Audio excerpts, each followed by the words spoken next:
Nous, à notre modeste niveau, tu sais très bien, tu vois, les ultramarathoniens, on ne court pas pour la gloire, on court d'abord pour soi. Parce que, un, tu ne gagnes rien.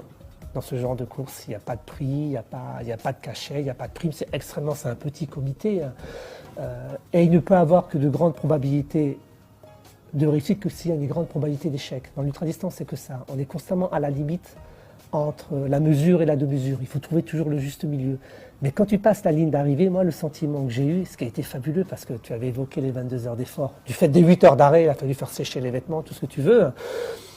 Moi, ce qui m'a fait le plus grand bonheur, le plus grand plaisir, c'est que durant ce 100 km, à chaque fois, j'ai été accompagné au premier tour par des coureurs qui sont venus manifester leur solidarité. Donc vraiment, il y a un esprit de corps qui est extrêmement fort. Et à la ligne d'arrivée, sur les 2-3 derniers kilomètres, il y avait tous les coureurs qui sont sortis pour m'attendre.